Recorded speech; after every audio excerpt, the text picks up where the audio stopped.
What if one of the biggest lies in history is not that Rome fell, but that the world forgot where it kept living? Because the empire we call Byzantine never believed it was Byzantine. It believed it was Rome. Most people hear the story of Rome as if it ends in fire, ruin, and silence. The Western Empire collapses, the old world breaks apart, and that is supposed to be the end. But some endings are not really endings. Some are only moments when history changes its shape and waits for the world to stop recognizing its face. Welcome to English Mindwave. There was an empire that survived long after the fall most people remember. It had emperors, laws, ceremony, ambition, faith, and the heavy memory of a civilization that refused to disappear. We call it the Byzantine Empire, but that is not the name its people would have chosen. They did not believe they were living after Rome. They believed they were Rome. And once that thought enters your mind, history starts to feel less stable, less finished, and far more haunting than we were taught. Before we go further, please subscribe to support the channel and help keep these stories alive. Your support truly matters. To understand how that forgotten survival became possible, we have to go back to the moment when Rome began to move without fully admitting that it was moving. The Roman Empire had grown too vast, too uneven, and too demanding to remain centered forever in the old Western heartland. Power still carried the name of Rome, but the balance inside the empire was already shifting.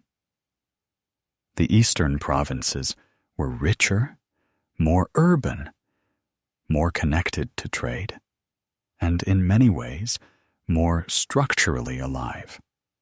Their cities were denser, their ports more active, and their links to wider commercial networks far stronger. While the West was becoming harder to defend and harder to hold together, the East still possessed resources, administration, and strategic depth. Then, Constantinople rose, and with it came one of the great quiet turning points in history.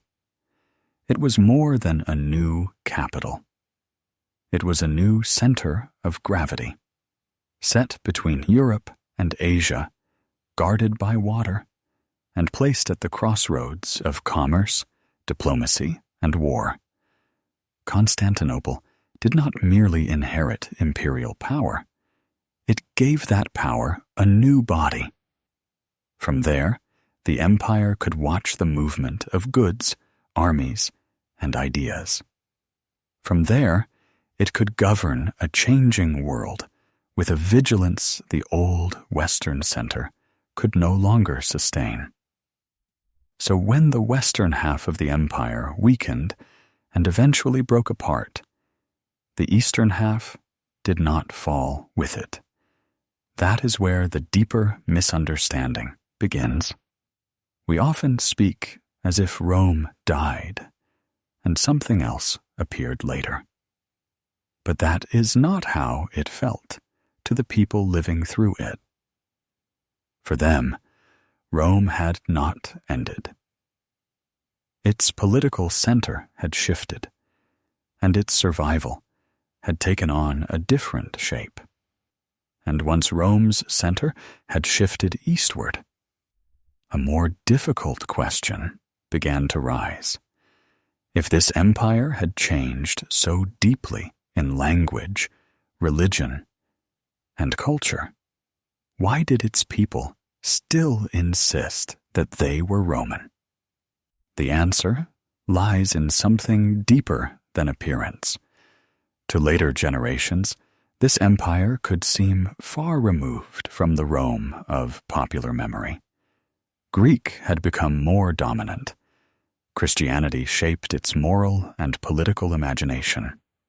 Court life, ceremony, and the atmosphere of power had taken on a different tone from the older world of senators, generals, and Latin civic pride. On the surface, it looked transformed. But identity is not always decided by surface. What mattered most to this empire was continuity.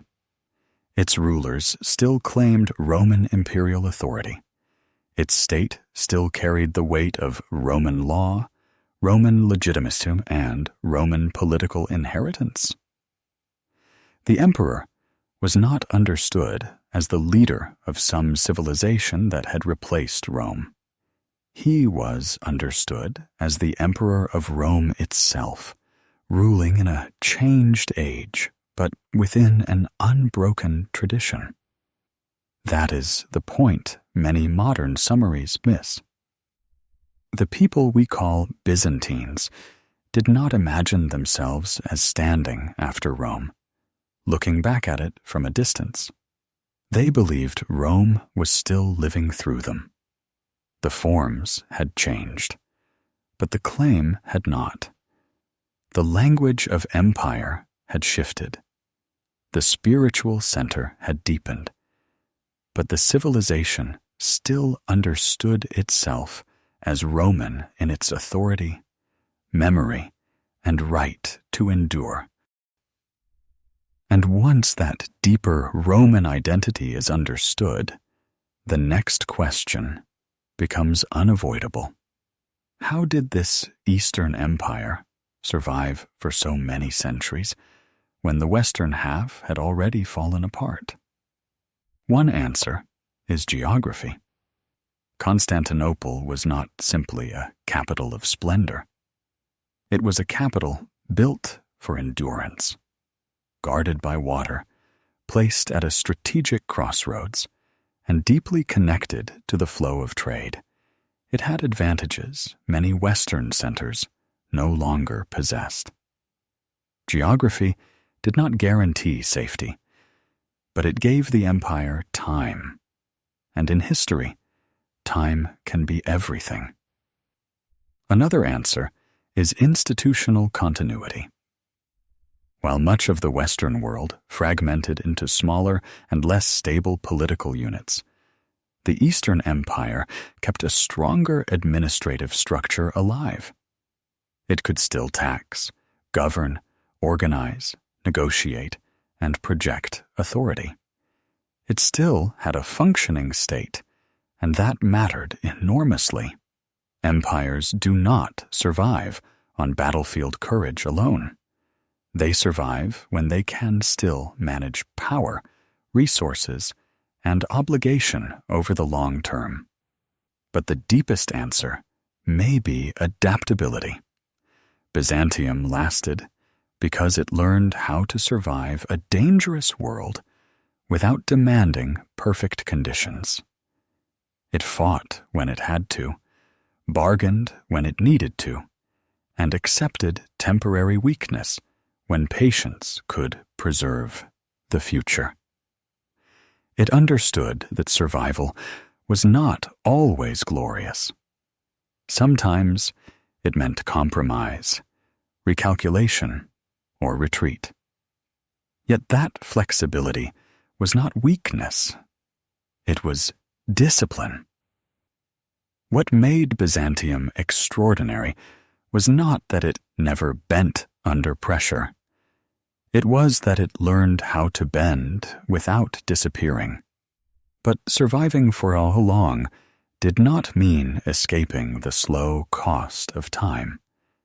And that is where the story begins to grow heavier. There is something deeply human about the decline of Byzantium, because it was not the sudden collapse of a weak state, that never mattered. It was the gradual wearing down of a civilization that had already endured a more than most empires ever do. The pressure did not come from one direction alone. It came in waves, across generations, through war, internal rivalry, territorial loss, economic strain, and the exhausting burden of defending a shrinking world with memories far larger than the land still under its control. That is what makes this decline feel so tragic. Byzantium was never simply falling from power. It was carrying the weight of its own past, while the ground beneath it kept narrowing. There were moments of recovery, even moments of brilliance, when the empire seemed to gather itself and prove that it still had life left in it. But those recoveries could not erase the longer pattern. Bit by bit, what had once been broad became fragile. What had once projected confidence began to live more defensively. The empire remained intelligent, disciplined, and historically aware. But awareness itself can become painful when a civilization knows exactly what it is losing. And then, at last, came the final blow. Constantinople fell. That sentence is simple, but its meaning is not. The fall of the city was not only the loss of a capital, it was the end of the last political form that still carried the Roman imperial claim as a living reality. A line stretching across centuries, linking the ancient world to a later age, was finally broken. What disappeared was not just a regime, it was a continuity. And even after that collapse, one puzzle remained. Why did later generations remember Rome so vividly, yet fail to see Byzantium as part of Rome's long continuation? Part of the answer is that historical memory prefers simplicity. People are drawn to stories with sharp endings. Rome rises, Rome falls, and the curtain comes down. It is clear, dramatic, and easy to remember. But Byzantium disrupts that pattern. It tells us that an empire can continue after the ending we thought was final. And that kind of continuity is harder to fit into a clean narrative. Names also played a powerful role. Once, later ages fixed the label Byzantine onto this empire, they created a mental distance between it and Rome. The label helped organize history, but it also encouraged separation. It made it easier to imagine this Eastern Empire as something other than Rome, even though its own rulers and people did not see themselves that way. That is why Byzantium slipped so strangely through public memory. It remained close enough to Rome to inherit its burden, but unfamiliar enough in language, religion, and atmosphere to confuse later eyes. The problem was not that the empire had forgotten Rome. The problem was that later generations no longer knew how to recognize Rome once it appeared in a different form. And maybe that is why the Byzantine Empire stays in the mind long after the facts are finished. It was not only a state, it was a reminder that identity can survive change, that continuity can hide inside transformation, and that what the world forgets is not always what truly disappeared. For centuries, this empire carried the memory of Rome through a different language, a different spiritual atmosphere, and a different political world. To later eyes, it looked unfamiliar. But to the people inside it, that unfamiliar form was not proof of death. It was proof of survival. And that lesson reaches far beyond history. In life, people change. Families change. Dreams change. Even the version of ourselves we once knew can begin to feel distant. But a change does not always mean loss. Sometimes it means endurance in a new form. Sometimes the strongest part of a person is not the ability to remain unchanged, but the ability to carry their deepest values through difficulty, time, and transformation. So perhaps the lesson of Byzantium is this: do not judge meaning only by appearance. Do not assume something has ended simply because it has changed its voice, its shape, or its place in the world.